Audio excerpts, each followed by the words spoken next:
आप सभी का आपके अपने यूट्यूब चैनल केसी एस्ट्रोलॉजी में मैं आप सबका स्वागत करता हूं। और आज जो है कि हस्त नक्षत्र है और आज हम बात करेंगे चंद्रमा की।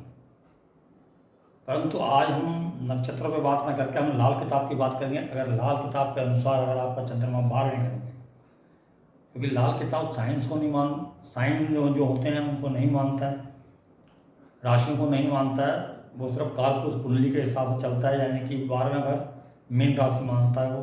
और वहाँ पर अगर आपका चंद्रमा है तो बोला गया है लाल किताब के अंदर कि अगर चंद्रमा 12वें बैठा हो तो केतु खराब हो जाता है, यानी केतु के जो रिजल्ट्स हैं वो खराब हो जाते हैं। और केतु हमारी लाल किताब के अनुसार हमारे पुत्र का कारक है, यानी कि हमारे जो मेल चाइल्ड है लाल किताब के अनुसार केतु का सिग्निफिकेटर है। तो अगर चंद्रमा 12वें है तो एक तो पुत्रों से परेशानी, पुत्र ना होना या पुत्र ने बात ना मानना या पुत्र के साथ मतलब कि हमारे बच्चे के साथ कुछ ऐसा हो जाना जिसकी वजह से हम परेशान रहेंगे। लेकिन हम पूरा डिटेल में आप समझेंगे कि ये पहले भाव से लेके और 12वें तक अगर केतु हो तो उससे हमें दिक्कतें किस किस चीज़ के अंदर आ सकती हैं, क्या क्या चीज़ हो सकती है कि मान लो 12वां भाव में आपका चंद्रमा बैठा है और आपका जो केतु है वो लगन के अंदर है। अगर आपका केतु जो है कि लगन के अंदर है तो वो उससे जो है कि आपके शारीरिक परेशानियां, बीमारियां, आपका फेम न मिलना, तो इस तरीके की परेशानियां जो हैं आपके साथ रहेंगी। और जो अगर आपका केतु सेकंड हाउस के अंदर है तो बोला गया है कि भाई सेकंड हाउस हमारे धन का है, फाइनेंस का है, फैमिली का है, उसे दूर करता है। केतु हमारी वेदिक बोलती है, लाल किताब बोलती है कि इसमें जो है कि धन की चोरी बार बार होगी या धन संबंधित परेशानियां आएंगी, धन जोड़ने में परेशानियां आएंगी। इसी प्रकार से अगर तीसरे भाव के अंदर हमारे जो कि केतु है, अगर हमारा चंद्रमा जो है कि 12वें घर में है तो लाल किताब कहती है कि भाइयों और पुत्र को भी परेशानियां रहेंगी और उसके द्वारा हम जो जातक जिसकी जन्म पत्री है वो भी परेशान रहेंगे। भाइयों से झगड़े भाइयों से, और वैदिक कहते हैं कि भाइयों से दूर ले जाएंगे हमें, यानी कि वहाँ से डिटैचमेंट होगा, वहाँ से हमें दूर कर दिया जाएगा।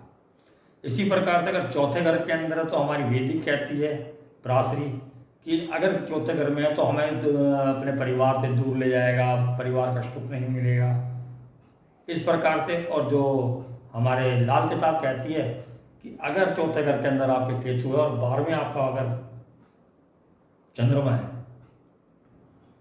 तो जो है कि बच्चों का सुख नहीं प्राप्त होगा, पुत्र सुख जो है कि नहीं प्राप्त होगा।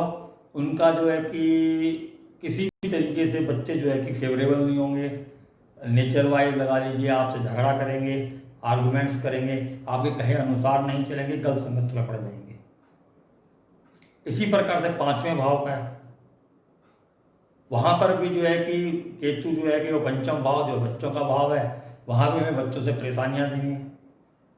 बच्चे किसी भी मैनर में हमें पसंद नहीं करेंगे या हम बच्चों को पसंद नहीं करेंगे, आपस में टकराव की स्थिति बनी रहेगी। केतु वहाँ होने से पढ़ाई के अंदर जो है कि बार बार जो है कि ब्रेक्स आएंगे, ये हमारी वैदिक कहती है। बच्चों के बारे में लाल किताब बताती है कि भाई वो परेशान अच्छे नहीं होंगे, लेकिन हमारी वैदिक भी कहती है कि बच्चों से पढ़ाई से हमें उचाट करेगी, अलग करेगी, और पढ़ाई में बार बार ब्रेक्स आएंगे, बार बार स्कूल बदलने पड़ेंगे, इस तरीके के जो है कि वैदिक बोलती है। अब छठे भाव में अगर केतु हो तो हमारे जो वैदिक बोलते हैं कि लड़ने में बहुत माहिर रहेगा, ऐसा बंदा जो है कि ना घबराने वाला, बहुत ब्रेव होता है, उसको संघर्ष क्षमता ज़्यादा बढ़ जाती है। और जो है कि हमारी लाल किताब कहती है कि हमारे जो रिलेटिव्स हैं, रिश्तेदार हैं, उनसे हमारी अनबन रहेगी, हम उन्हें पसंद नहीं करेंगे और उनसे हमारे बराबर झगड़े बने रहेंगे। 7वां भाव हमारी पराशरी ज्योतिष कहती है कि वहाँ पर जो है कि बार बार रिलेशनशिप्स को लेकर प्रॉब्लम्स रहेंगी, एक्स्ट्रा मैरिटल्स रहेंगे, एक से ज़्यादा शादी होने के चांसेस हो जाते हैं। और यही सेम जो है लाल किताब कहती है कि अगर चंद्रमा आपके 12वें है और केतु अगर आपके 7वें भाव में आ जाता है तो वहाँ जो है कि जीवन साथी से बार बार झगड़ा होना या उनसे नहीं बनना, सेपरेशन में आना, इस तरीके के चांसेस होंगे, या वो बहुत ज़्यादा बीमार हो जाता जीवन साथी। 8वें भाव के अंदर अगर आपका केतु है और चंद्रमा 12वें है, तो वैदिक भी इसे खराब बताती है कि जो 8वें 12वें 6वें में चंद्रमा खराब होता है। लेकिन हमारे जो लाल किताब कहते हैं कि 12वें आपका चंद्रमा है और केतु अगर आपके अष्टम भाव में आया था, तो आप बच्चों की वजह से परेशान रहने वाले हो, या पुत्र संतान की वजह से परेशान रहने वाले हो, या तो पुत्र संतान खो जाती है, या पुत्र संतान को किडनैप कर लिया जाता है, या पुत्र संतान आपके कहे अनुसार नहीं चलती। तो ये चीज़ें परेशानियां जो है कि पुत्र के द्वारा परेशानियां बनी रही। इसी प्रकार से जो 9वां भाव है, 9वां भाव में अगर आपका केतु है और जो 12वें भाव में अगर आपका चंद्रमा है, तो इसके अंदर बोला गया है कि आपको अपने रिश्तेदारों से झगड़ना होगा।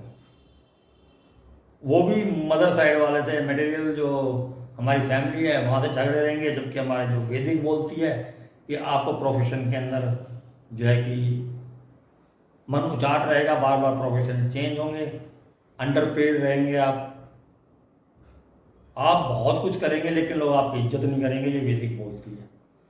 और लाल किताब बोलती है कि रिलेटिव्स वगैरह से आपका झगड़े बने रहेंगे, वो भी मटेरियल फैमिली से। 11th house Ketu, 11th house हमारे अर्निंग का है, लालच का है।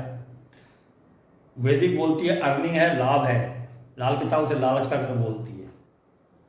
वहां आपका केतु आ जाता है तो भी जो है कि आपका जो लाल किताब बोलती है कि बंदे का व्यवहार गलत हो जाता है, लूज करेक्टर बोला गया है, जो कि गलत संगत के अंदर पड़ना, गलत दोस्तों की संगत रखना, इस तरीके से जो है कि लाल किताब बोलती है। और जो है कि हमारे जो वैदिक बोलती है कि अगर आपके 11वें जो है कि केतु है, तो वो दोस्तों से दूर करती है, अर्निंग से दूर करती है, यानी कि बाद में इच्छा ही नहीं होती जैसे जैसे समय बीतता है। और अगर 12वें मून के साथ ही केतु आ जाए, तो हमारी जो वैदिक बोलती है कि भाई वो माता जी को परेशानी रहेगी,